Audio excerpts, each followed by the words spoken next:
everyone, and welcome to episode number 321 of the Freelancers Show. This week on our panel, we have Kai Davis. Hey, hey, hey. And Erik Dietrich. Hey, everybody. And Jeremy Green. Hey. And I'm Reuven Lerner. And this week, we are going to be talking about our planning for 2019. So if you are hearing this after 2019, don't listen. No. Then you can check us on whether we actually were good at our planning. So let me start with a general question, which is, how much do you at the end of a year, beginning of a new year, actually think about planning for that year? And how much do you just continue going the way you were going? For me personally, starting about 4 years ago, I started devoting a decent amount of time in December to reviewing the past year and just asking a couple key questions like, what did I do this past year that I really, really loved? What did I do this past year that I didn't really enjoy and don't want to continue doing? And what do I absolutely want to be doing in this current year? Sort of almost that Marie Kondo spark of joy idea, like what did I do that sparks that joy inside of myself? And based on those answers, I'll look forward to the coming year and say, okay, the things I did that I don't want to do, how do I eliminate those? The things that I want to do more of, how do I get more of those onto the calendar? So for me, it definitely is a bit of high level, backwards looking, what do I enjoy in the past, and forwards looking, okay, based on that analysis and that observation, what I want to decide to act on. This episode is sponsored by Sentry.io. Recently, I came across a great tool for tracking and monitoring problems in my apps. Then I asked them if they wanted to sponsor the show and allow me to share my experience with you. Sentry provides a terrific interface for keeping track of what's going on with my app. It also tracks releases so I can tell if what I deployed makes things better or worse. They give full stack traces and as much information as possible about the situation when the error occurred to help you track down the errors. Plus, one thing I love, you can customize the context provided by Sentry. So, if you're looking for specific information about the request, you can provide it. It automatically scrubs passwords and secure information, and you can customize the scrubbing as well.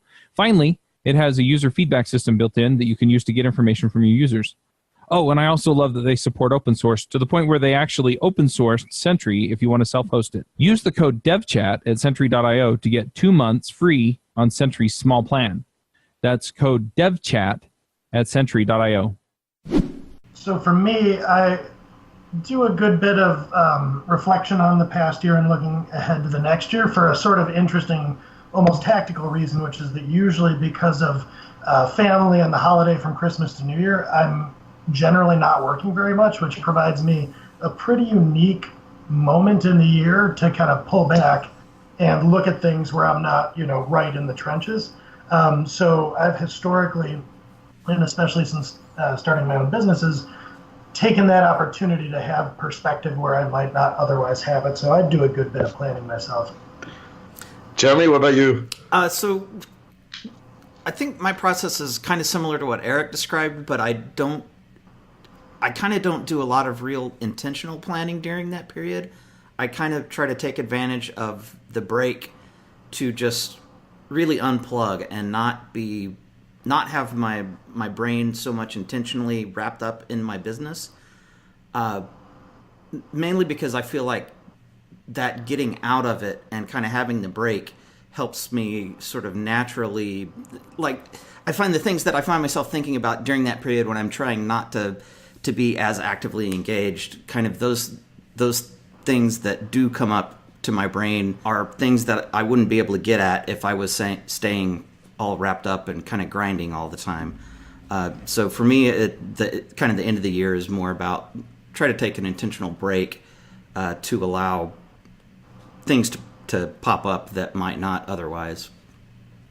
So I should probably clarify a little. I'm actually with you. I'm pretty unplugged during that time period, so it's more when I get back, I feel like I have fresh perspective. So, once I'm starting up work again, it's kind of where I do that retrospecting and planning. Gotcha. Yeah, so I'm not so good at this sort of thing, like the actual planning and sitting down and being intentional about stuff, even though I should be. But it just sort of so happens that I had a few courses canceled, giving me now in early mid-January 2 weeks to, first of all, catch up on stuff like email and writing and so forth. Also during this period, I've been speaking with people and thinking about where I want to move. And it's just all happening at once. And I'm thinking, wow, this is a great thing to think about where I want to plan to go and what do I want to do more of, and what do I want to do less of. So I didn't plan on planning, as it were, but just sort of fell into my lap, and it's giving me a lot of thinking time, which is great. I'm really starting to think, well, of the month, how much do I want to be doing frontal teaching? How much do I want to be recording? How much do I want to be doing other stuff? And it is a nice feeling. One thing I sort of see in all of our answers is there's a big difference between being reactive in planning and being intentional in our planning. And it sounds like all of us, in one way or another, are taking time at the end of the year, unplugging, giving our brains a break, seeing what floats up to the top. And there is this intention around it, either intentionally taking that time as a break or intentionally planning out these activities. And I contrast that with being reactive, where it would just be running into 2019, the same things are on fire and nothing's really changed except for the date. I would argue that I've been reactive for years, and that it's just this, like, really this I don't know, coincidence almost, that at the same time as I have some downtime, people contacted me and I contacted other people about thinking about, like, what to go in terms of new opportunities. But for years now, I basically said, okay, new year, fine, switch the date, or it switches automatically, and just keep running in this same direction, same way. And this has definitely convinced me it's good to do this sort of stop and think and consider. I mean, look, I guess when I switched from doing general consulting to doing training, that was thinking also, but it then got stretched out over a ridiculously long period of time. And having this period to think about things and plan means that I don't need to spend a year doing a little bit each week, but I can spend a week or two doing a lot and making some serious decisions and also investigating it and not forgetting what I checked into last week. I love the way you framed it there, that having that period of time to do that intentional planning, and just contrasting it with, like, that ad hoc planning that sort of naturally or sort of accidentally happens over the course of the year. When you are able to take a week or a couple days and just intentionally plan out, like, what do I want to see more of in my year? What do I want to see less of in my year? It does give you a refreshing and new perspective. Yeah, I agree with you there. I find that if I do, I guess I'll call it ad hoc planning, that's usually not only, like, reactive to circumstances, but reactive in the pendulum swing sense. Like, if I'm doing that, it's usually I'm burned out, so I'm going to make some hasty plans to go in the other direction and take a bunch of time off. So when I'm doing that, I don't know if it always feels like I'm coming at it quite as objectively as I could, whereas the period I take, kind of the beginning and end of each year, usually I'm looking more philosophically, and often it's, what do I want to be true of my life? What would that mean for my business? And then what needs to be true of the business, and I can sort of plan accordingly. So in the past, to make that a little more concrete, a few years back when I was mainly management consulting, at one point I said I've been traveling way too much, so I want to figure out a way to get 50% less of my revenue through high-touch travel consulting or something like that. So for me, that it's the time to sort of blend lifestyle and business is usually what I do at the beginning of the year. I love that. That's a beautiful approach. And I love the way you put it, blending lifestyle with business. And I think that's really, like, the top level, most important point for a listener, a freelancer, or a consultant. It's not just business planning. If you're your own boss, it really is business and lifestyle planning. You want to figure out what you want your lifestyle to look like in the coming year. And then, exactly as you put it, Erik, what would that mean for the business, and what do I need to do in the business to make that a reality? I did something similar in 2017 or 2018 where I really wanted to go to a 4-day work week. And so it was just saying, like, okay, over the next 3 months, how do I shift everything out of Friday? So Friday is completely empty, and now I've built myself that 3-day work week. So I really, really love that approach of blending lifestyle into this planning, because you're absolutely right. It's not just business. Yeah, that's a great example. And I would say to anyone listening, if you've been in a job for, part or all of your career, that can be hard to come to. But you would be amazed how easy something like saying I'm going to take 1 day a week where I don't work or whatever the case may be, or, I'm going to get off the road. I found myself amazed at how that wasn't nearly as difficult to do as I thought when I put it out there. Yeah, I would agree with that. I think a lot of things that people perceive as hard or impossible to do, a lot of it is kind of getting over your own internal objections, sort of more than rather than it actually being hard and difficult to do. You mentioned also, like, in terms of taking sort of reducing your work week, I would say along the same lines, we've already, so I guess we do plan a little bit. What do you know? We've already started talking about when we're going to like take family vacations. And it gets a little complex because my kids are all in different places doing different things. But starting to think about that now is important because if you're scheduling far in advance, as I tend to do, like I'm already talking with people about the summer and beyond, and we're now in late January. So I've got to be able to tell them, yeah, this is where I want to be in June, July, August. So planning our vacations, at least the dates, not necessarily the places, is a good thing to do. And after years of not taking vacations, I can tell you, like, it's great. It's great, and it's good for me and good for my business as well. And so knowing I'm going to have a few weeks off to do this and that and go here and there, it's a nice feeling, and it means that I can really concentrate on the business when I need to. Yeah, that old saying of absence makes the heart grow fonder. I find it really, really true when it comes to business. If I put my business down for a couple weeks, I'll come back to it and be like, oh, this is exciting. I like this. Where a couple weeks ago, I'd be like, oh, I want to burn this down. I am totally the same way. I can completely relate to that. I did that last year for the first time in a long time. My wife and I took about 10 days off where we did almost nothing for the business.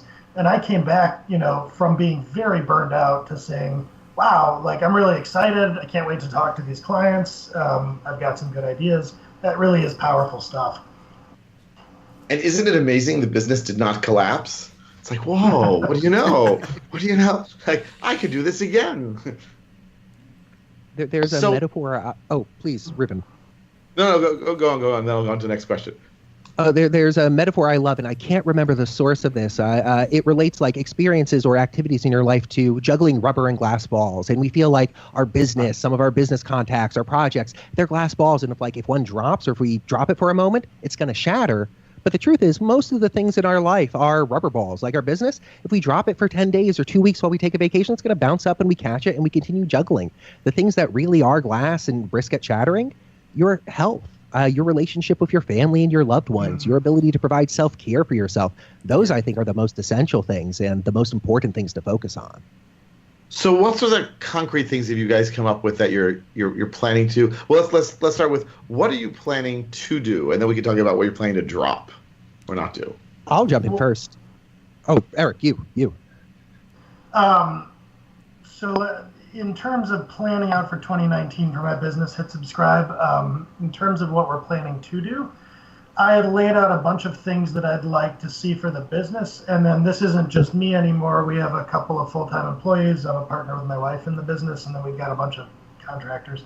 And so working with them to come up with some goals related to doing things like some slightly big boy business things like we got a 401k in place recently. We're trying to get health insurance for people. So there are things like that are going to cost money. So we've kind of reverse engineered how much revenue we need to get to in order to make some of those things true. So I have worked all of that back since I handle our sales to a pretty, I think, achievable plan of outreach and growing revenue. So a lot is focused around that in terms of, doing new things, more outreach.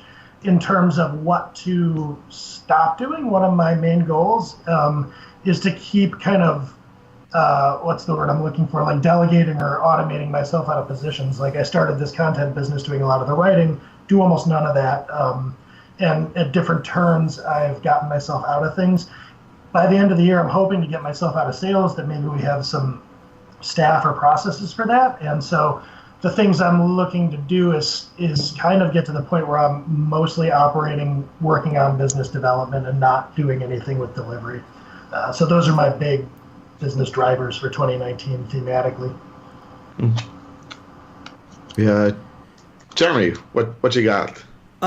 So for me, one of the big things I'm focusing on in 2019 is my software businesses and trying to continue to grow those.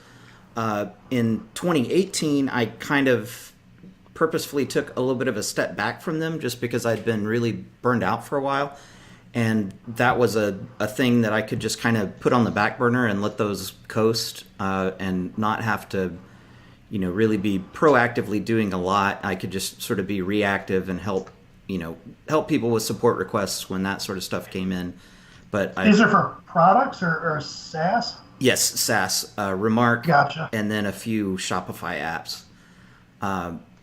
And so, kind of took a step back from dreaming up new features or, building out new features that customers had requested, and sort of, took the time that I had in the past been spent on those things and just sort of reclaimed that time as personal time to where I was just really working less in 2018 than I had in a lot of years. And so I think in 2019, I'm going to kind of get back into developing those software products, and get back to closer to working really full time, but definitely try not to go over the line as I had in the past, which led to burnout.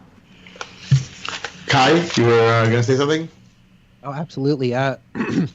For me, I mean, when I look at the 2019 plan, it very much is a chop wood, carry water scenario. I'm going to be doing more of the same of what I did in 2018, connecting with my audience, daily emails, launching a new weekly podcast. I have ambitions on a fortnightly, every 2-week webinar. So more opportunities, more top of funnel opportunities, more marketing opportunities, and more connection with the audience. I very much enjoy my products right now, a collection of books and courses to help consultants and freelancers get more leads.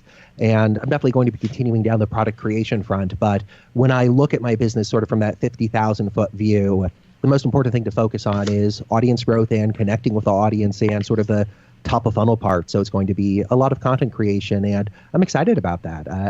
2018, I definitely connect with you, Jeremy, in terms of being burnt out on aspects of the business. And one of the things that I got very burnt out on was sort of like long form content creation or public webinars. And I'm excited to be bringing those back now that I've recharged and have the enthusiasm to do them again. Very cool. So, I mean, look, I finally have realized that I basically have two parts to my business, the B2B and the B2B and the B2C parts, and both involve training, but they're actually quite different businesses. So on the B2B front, I'm trying to sort of get into some new markets, break into the US and Europe some more, sort of expand my range of clients, partly because I have this feeling, and here we can find out in a year, I guess, how my economic prophecies turn out. I'm getting the feeling that as we sit here at the beginning of 2019, companies are starting to cut back on training budgets. I just keep getting this, a lot of anecdotal evidence, but I keep getting anecdotal evidence that they're all doing it, or a number of them are doing it. So I've got to expand a little bit more in terms of my customer base. And it's probably a healthy thing for me to actively look for clients as opposed to just sort of sit back and have them come to me, which has more or less worked for years now, but it's working a little less now, and I'm just getting a little nervous there.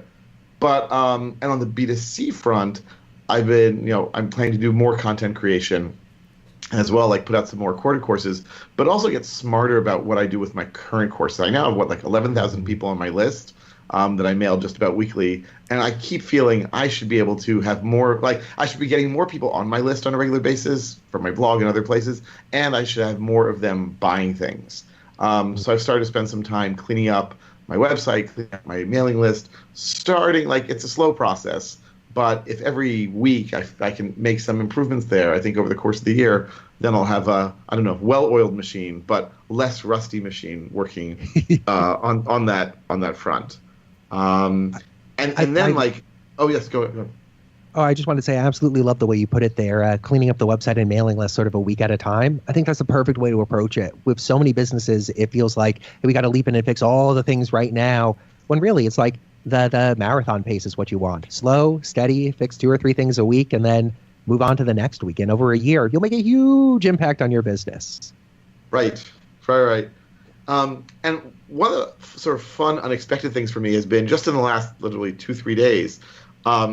So because of my training work, some companies have asked me to work with them and maybe help set up some training or do some syllabus and curriculum development or teach their people or be a mentor, things that I really hadn't expected, but now they sort of see the value of what I'm doing. And it's B2B then, but a different sort of B2B. So I'm not quite sure where that's going to go. But yesterday when a company said, would you be interested in working on this? I said to them, and I even believe this, well, I could just replace a day a week, a day a month, depends on what sort of quantity we go for, instead of going out and doing training, working with them. So it feels almost like going back to project work, but it's a very different kind of project work.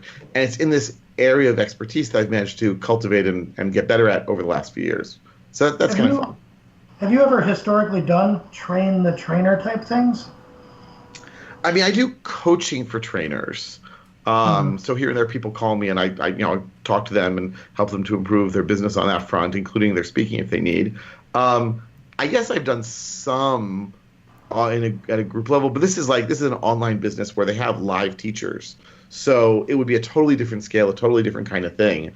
And I haven't done that, but it seems like it would be fun to take a lot of the stuff I've got in Trainer Weekly and a lot of stuff I've been telling people in my coaching and putting into a more generalized, less personalized form. But yeah, it's a new direction. I love that new direction. Like, to me, I sort of pull the threads together of cutting down on training budgets, but still seeing the value of experts with this domain knowledge. And perhaps you're right, like there will be this market shift. There will be a shift in what companies are budgeting for training, but there's an opportunity for you to say, okay, if you're sort of moving training in-house, you're able to work with me as an expert to make sure your in-house trainings are as A+ as they could be. That's right. And it turns out that, and here, like another example of sort of coincidence or long-term investment sometimes paying off. So I'm talking to people also about getting deeper into training in China, and they're also doing either training the trainers or helping advise companies doing that sort of thing. So we'll see where all of this goes, but it's quite possible that a year or two from now, like I kept telling people, I would like in the next 2-3 years to be doing frontal teaching like 2 weeks a month, and the rest of the time doing content development. And that might happen, but it might look very different from that just because of these sort of surprise things happening. But that's okay. That's the nice thing about having a really small business. You can pivot, change, adapt as much as you want, as quickly as you want.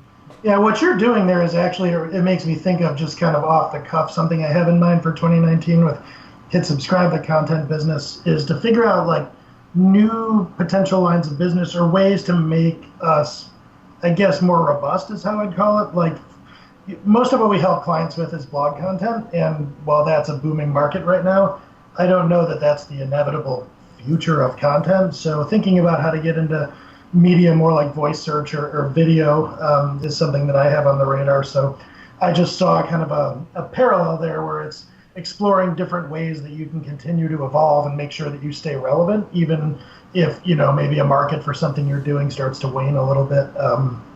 I've never actually really thought that through in the past. This is the first year I'm doing that because I want to make sure things stay kind of stable and I want to be optimistic about where things are going. So it sounds like there's some overlap there. Yeah, absolutely. I mean, I think also I'm just sort of scarred from the 2000 internet bubble implosion when I had to lay people off and my business was really adrift for a while. And so any even potential signs of problems, I start getting really antsy about it.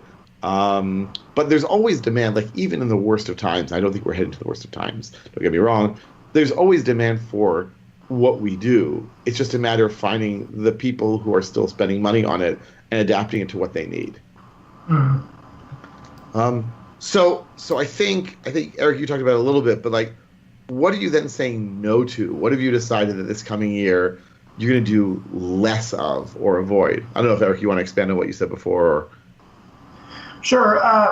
What I was talking about before, kind of because we're growing as a business, it gives me the opportunity to focus more on business development. So doing less delivery, as they say, working in the business, I want to try to move myself almost entirely out of that and just work on the business. So I guess that's, in a sense, saying no, but it's just shifting responsibilities, I guess, as we grow. The thing as a business that we're trying to say no to is we're getting better and better at the kind of engagements that we're good at. And we're learning more to say no to kind of forms of content or interaction models where we don't excel as much. And that's not always easy to do, to be engaged with a prospect and say, look, you might have better luck going to Upwork or doing this, that, or the other. Especially when, they've got their checkbook out and they're willing to give you revenue. So that takes a concerted effort, but over and over again, we're seeing the thing that, all of us would talk about, which is the more you say no to non-ideal fits, the more time you have and resources you have to look for ideal fits.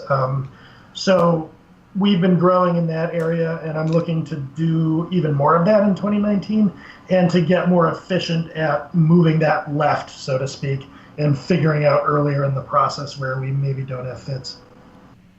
Mm-hmm. So if someone comes to you and it's not a good fit, do you just say no? Do you have people you refer them to? Do you just want to make it more and more obvious?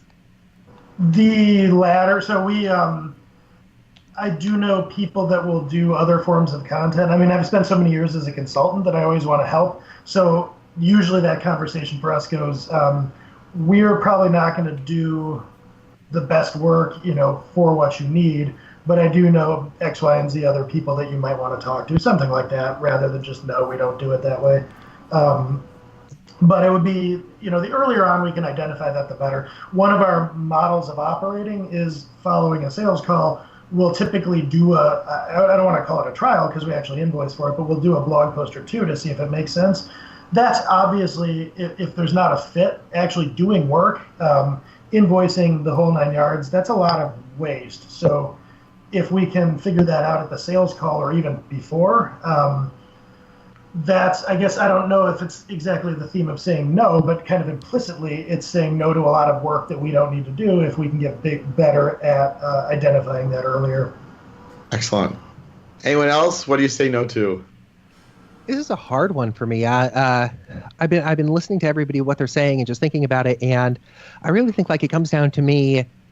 I'm saying less to travel this year. 2015 and 2016, I definitely did too much traveling, and it just burnt me out on it in 2017 and some in 2018. I want to say less to doing things, or I want to say no to doing things myself and say yes to delegating things more often. It's a skill I'm excited to practice now that I have people who are working with me on projects, and so I want to help enable them to do great things and take things off of my plate. But it's a hard question. I don't have a great answer to it, but I'll definitely think on it, and if another answer comes to me, I'll try to share it either in a tweet or in a future episode.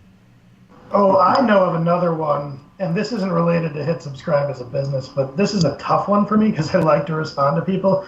But my blog gets a lot of traffic, social media, and I have a book that does fairly well on Amazon, and so a lot of people email me and reach out to me. And hard as it is to do, one of the things that I'm saying no to is necessarily answering all those inbound communications this year. It's just so against my nature, but I just don't have the time. I actually did some back of the napkin math and figured out that if I were to respond to all these communications, it would be half a day or a day a week, and I just can't do that. So That is maybe the toughest one of all for me. It's easy to say no to clients that aren't a fit, relatively speaking, but to say no to necessarily everybody that's writing to you saying, hey, I like what you're doing or whatever, that's tough. I think that is a great point. I think one or two of you have said in the past that you use an auto expander or basically so you have these macros that you can reply to mail. And every time you've mentioned that sort of thing, I'm like, oh, I should do that because I am so behind in email. And a lot of that's because I want to craft these personalized messages to be nice to people and get back to them. And the reality is I just can't do that. And I think if I were to be a little more callous or a little less personal, I could get back to them and they would be happy and I would be happier because I would be getting rid of a lot of these things. So yeah, maybe I should say no to personal email. That's true. That's a good thought. That might be a good way for me to split the difference as opposed to just not responding.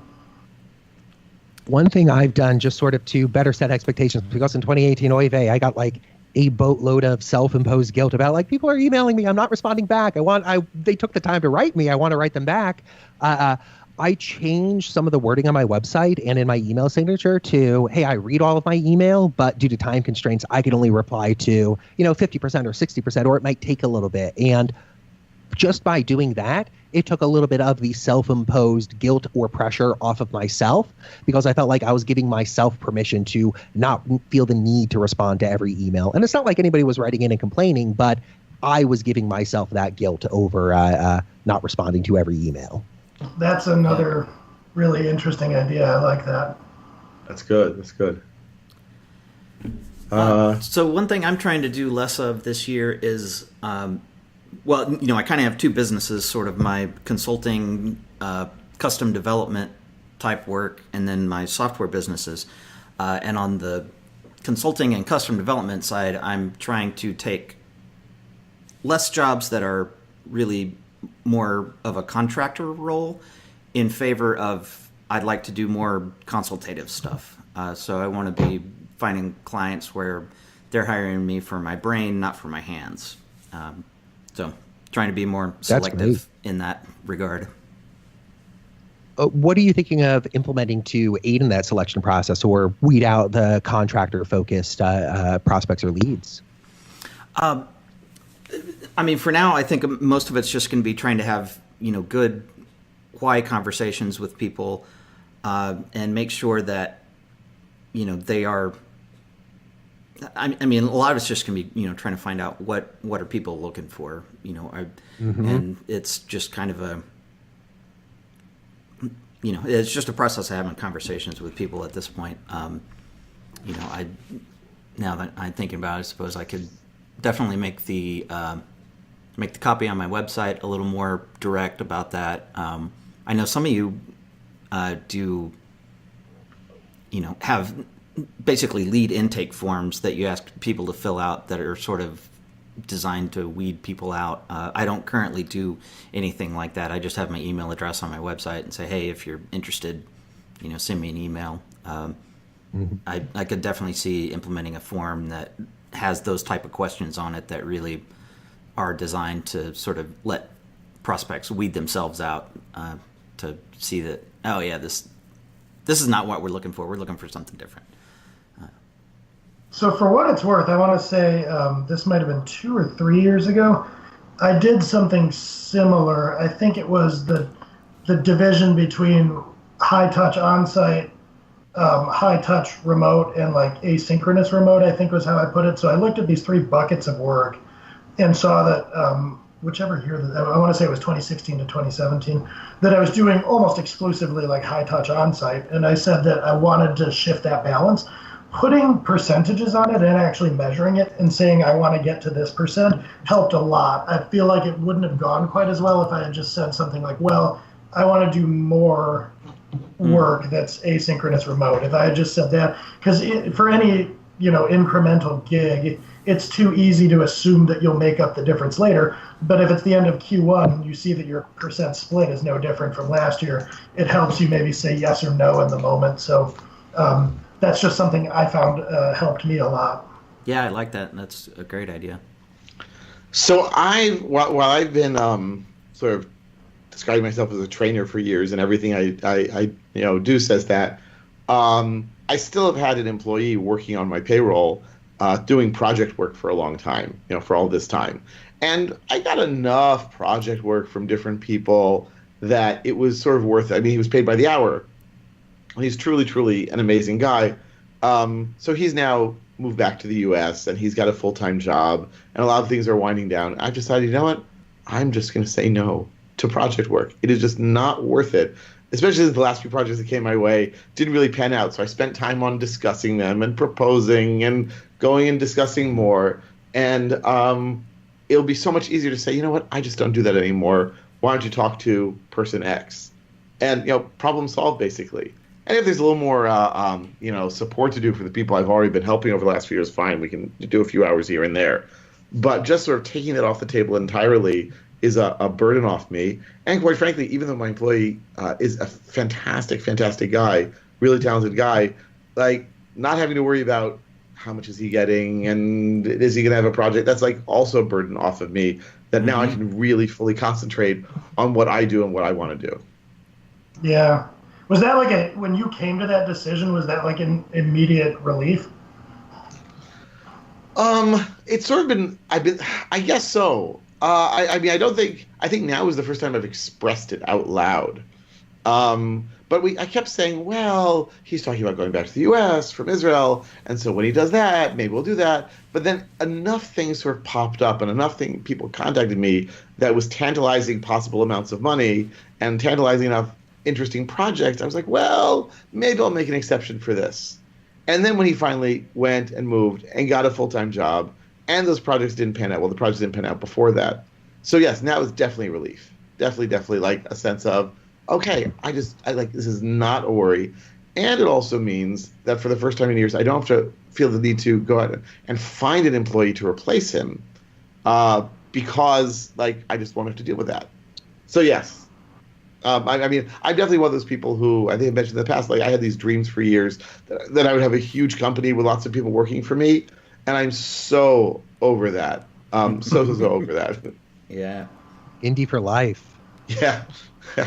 I mean, like, it might be nice to work on larger projects, but I don't need employees to work on larger projects. If I really want to, I can sort of, hook up with some other consultants or freelancers to do something bigger if I really want or need.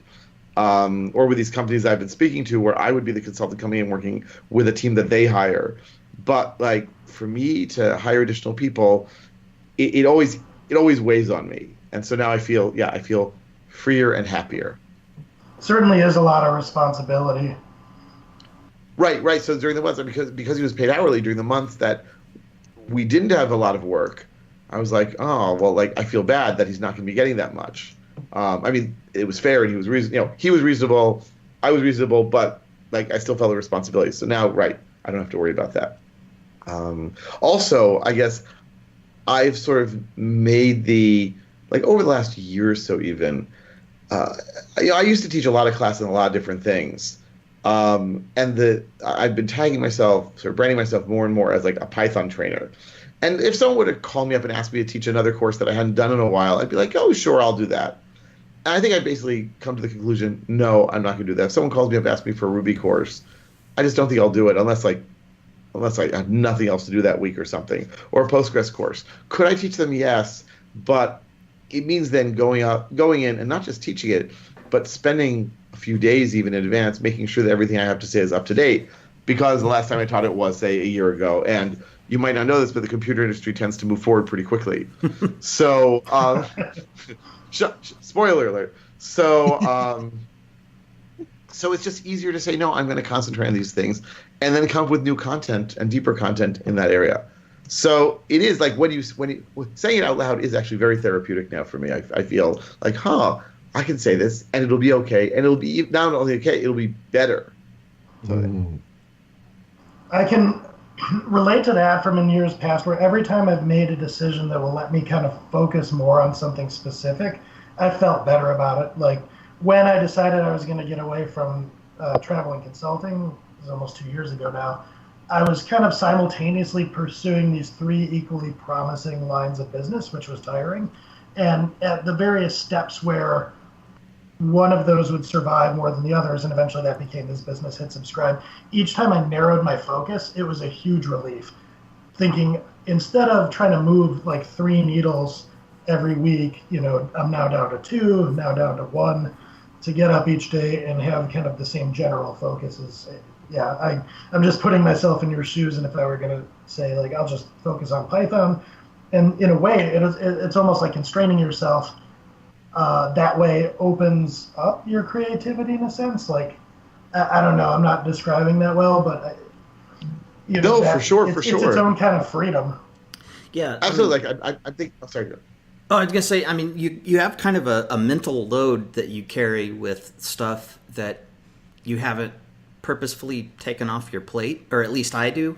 There was a period a couple of years ago where I was doing a lot of volunteer work with various local organizations, and got to the point where I was overcommitted, was trying to volunteer for too many things, and as a result had started not doing very good at volunteering for the things I was supposed to, and had really even just kind of stopped showing up for some of those things, but still felt guilty about it, like I should be doing this but I'm not. And then finally when I said out loud what was already obvious, that okay, I'm not into this anymore, I'm not going to be an effective volunteer, I need to stop having my name on this even though I've already stopped doing it a long time ago.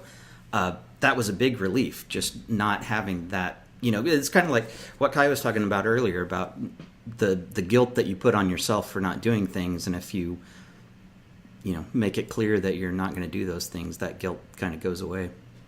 Yeah, and sometimes it's just saying it to yourself or having that courage to, like you said, saying it out loud, either to that third party or to yourself. I'm not digging this anymore. I want to change it. And suddenly you're on that path where before it might have just been a general feeling of, oh, this isn't quite what I want. Yeah, and Reuven, like with your Ruby course, if you already hadn't given it in over a year, you're kind of already not doing that, and so telling yourself that you're not doing it just frees that up and lets it not be any sort of a burden anymore, and doesn't really effectively change anything other than the way you view it. Right, but that like cognitive load or emotional load of, oh, there's this one other thing that I have to think about, even if it's a minimal amount. Right, that goes away. Yep. Right, absolutely. There's value in saying no and cutting off those old lines of business or old lines of service. As I work through my website, I'm slowly doing the same, even for service offerings that still exist on there but might not have sold for 6 or so months. I'm like intentionally asking myself, is this something I want to continue selling? Is this something I enjoy selling? Or is the emotional load or mental load of, oh, this is a thing somebody might buy, so I need to keep up to date on it, just too much to deal with? And let's get rid of it for now. There's nothing preventing me from reintroducing or from you reintroducing a service that you temporarily put on hiatus or put on pause or pulled from selling, but taking it off of the menu, so to speak, frees up so much mental space. Absolutely. So we've talked a lot about like what we're going to do in terms of our sort of direction and marketing and content. Are there any like administrative things that are on your plate? Like just as an example for me, I seem to be one of the last people not leaving Drip and sticking with them. I'll turn off the lights when I'm the last one out. But basically, I mean, first of all, I paid a lot in advance, so I'm there. And second of all, I think the things that I want to do, I can really only do with them. But that means I realized I need to spend more time learning how to really take advantage of it. And I started to do that just the last week. And hey, what do you know? So I definitely want to spend more time on that, more time understanding analytics, so I can be smarter about what's working, what's not working, connecting it all together. And just sort of, and also combining my websites, because right now I think I have 3, like one for my blog and one for my company and one for my online store. And they look totally different and they act totally different. And that's confusing for people. So that's like the sort of logistic thing that I plan to do that sort of I'm thinking of. What about you guys? For me, it very much is getting better at analytics. It is one of the areas I'm worst at in my business, and it trickles down into all sorts of things. Like for all of 2018, I wanted to have a weekly or a monthly business dashboard that, hey, myself or a VA goes in and just inputs those relevant metrics. But because I am terrible at analytics, we don't have any of those metrics. And so this very valuable thing, okay, what does the business look like week to week? I haven't been able to answer. So on the administrative side, it's very much getting better at analytics across the different things and seeing how I could roll that up into a business dashboard, just so in one place I could look and say, okay, week to week, what does subscriber growth look like? What does revenue look like? What does recurring revenue look like? And have that high view of how does my business look?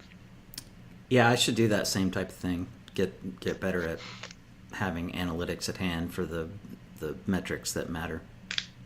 I feel so much better knowing that you guys are also like not fully up on it. Oh, that's great. That's great. Misery loves company. I think the unspoken truth is we all, listeners and ourselves, we're all figuring this out together. Yeah, there was a great article in the New York Times a few years ago about surprise, when you hit 40, you discover that grown-ups have been faking it all along, that they didn't have all the answers. And now you're there and you have to learn to fake it too. And it seems that way with a lot of these technologies, right? Mm-hmm. Yeah. There's nobody who has a perfect understanding of what to do. We're just waking up and seeing like, okay, what's the thing I want to do today? What's the most important thing to focus on? Any other like sort of logistical, technical things you guys can think of to work on and improve on? One additional one I'd share is just being more cautious about changing technologies. I did a migration from Drip to ConvertKit last year and then did an immediate about face back to Drip after deleting my Drip account. And let me tell you, there is nothing more painful than doing 2 back-to-back email migrations on your own system. So this year, whenever, Wow. Whenever I have any temptation to change a piece of marketing tech in my tech stack, sit on it for a month. Unless it's literally costing me money and is on fire, there's no need to act fast. Like, let's be slow and deliberate about it. Let's wait a couple weeks and figure it out the right way. Wow. That's the nightmare. There you go. That once again, that's why I'm sticking with Drone. Well, these rousing endorsements that we're giving them, maybe we should ask them to be a sponsor for the show. Any other thoughts about what to plan, how to plan, either on your own or suggestions for listeners? So my biggest suggestion would kind of echo something I said earlier. Is I noticed a big difference in my planning, whether it's yearly or quarterly, when I started to put quantifications to things. So if you can think of one, I would definitely suggest that instead of get better at this or do more of this, it's do X% more or do twice as much or whatever, because then you're actually measuring your progress as you go and you have a better sense for it. Because things like better, relative comparisons, it's almost impossible for you to evaluate that in the moment. Good point. Very good point. I like that a ton. I think of a colleague of mine who switched from a goal of, I want to read more books, to, I want to read 2 new books each month. And after the first month, he was like, Kai, I read 4 books this month. And I'm like, that's great. Let's see what the next month holds for you. I think it's absolutely on the money, Erik. Once you set that quantitative measurement or that quantitative score for improvement, it's so much easier to aim for. Like the difference between I want to read more and I want to read 2 books each month, completely different emotional feelings and completely different levels of action on them. Absolutely. Okay, well, let's move on to picks. Erik, got any picks this week? I do. I'll go with a couple. One was I was working with, I have HubSpot that I use as a CRM for Hit Subscribe, and I've been sort of trying to figure out a way to get the email integration to improve. And I'm only using the free version, which has been great. But if you want to send emails from within HubSpot, it puts this little watermark on it that says email powered by HubSpot or whatever, which is basically advertising to everybody that you might interact with that you're, cataloging and doing metrics on them and whatnot. It's not a great look, in my opinion. So you can either pay, but what I discovered that you can do instead is install this Chrome plugin for HubSpot. Assuming you use Chrome, I imagine. It exists for other browsers, but it has been wonderful. I can click a button and have it log an entire email conversation from within Gmail to the CRM, and then it has email templates and forms and just all sorts of things you can do, like analytics, setting reminders, all from right within Gmail. So that has been great for the last week or so that I've been using it. And then the other one I'll throw out there is a pick for a place. My wife and I are spending a couple of months in Austin, Texas. We tend to get out of the north during the winter since we have a location-independent business. And I was looking around for the best barbecue, and there's this place called Franklin's, which is not my pick, but it's supposedly the best barbecue in Austin, but you have to get there hours ahead of them opening, and I'm not big on waiting, so I went to this other place that's called La Barbecue, and there was very little wait, and it was just wonderful.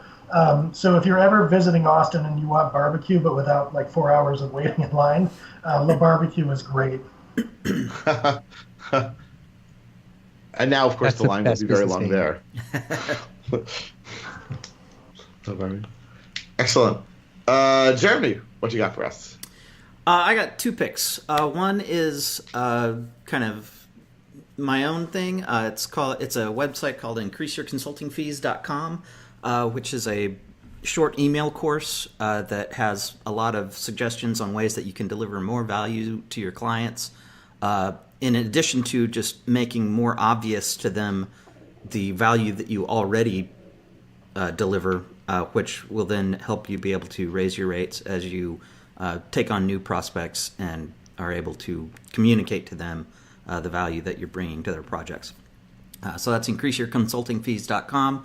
And then the other one is a book I've been reading this week, or I guess really mostly last week, Company of One by Paul Jarvis. It is about really having the goal of having a small, sustainable business that supports the kind of life that you want to live more than buying into the mindset of unlimited growth and, always having to one-up yourself. And I've just found a lot in there that I really identify with that is kind of he's kind of putting to paper a lot of ideas that have kind of swirled about in my head less concretely. So I'm finding a lot of good stuff in there. It's quite an excellent book. I second that recommendation. It's absolutely a wonderful book for any independent business owner out there.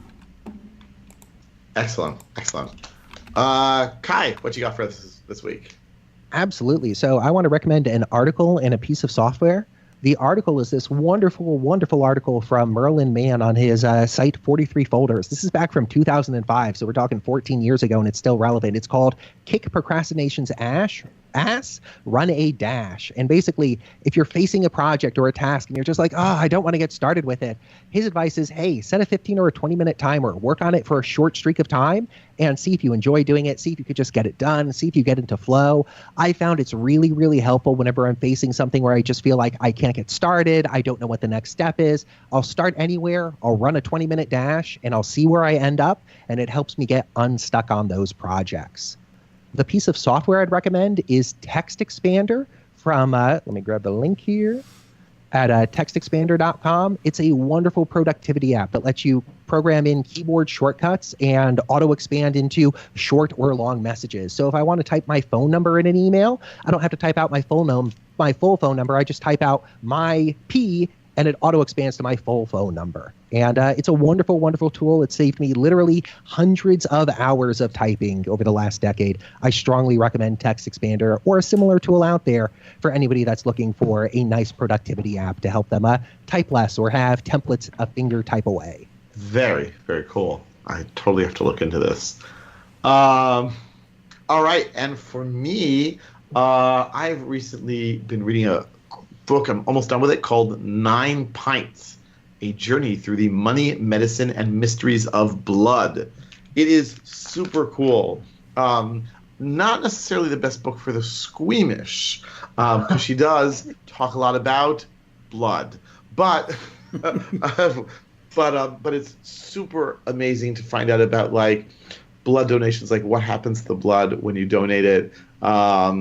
Here's something that's interesting. Like they don't actually just take your blood and keep it in a bag. Like they separate into different components, and then they use those different components for different needs. Like, and how do they do that? How do they separate? How do they check it? Amazingly cool stuff. She happened to write a book. I didn't even realize this. The same author, Rose George, wrote a book that I read a few years ago called 90% of Everything, all about the shipping industry and how like everything is shipped on boats nowadays, which was such a fantastic book. So I'm not surprised that she's written yet another great book. Totally worth getting and reading. Again, not if you're squeamish, meaning anyone in my family. So, like, I mentioned to my wife and kids that I was reading this book, and that was enough to like make them swoon. And I don't mean swoon in the romantic way. I mean swoon in the smelling salts way. Okay. Well, guys, thanks for a great discussion. Good luck in 2019 to all of us. Listeners, hope this was helpful. And if you have ideas for topics, for guests, questions that you have, don't hesitate to get in touch with us. And until next week, we will see you then on the Freelancers Show. Bandwidth for this segment is provided by CacheFly, the world's fastest CDN.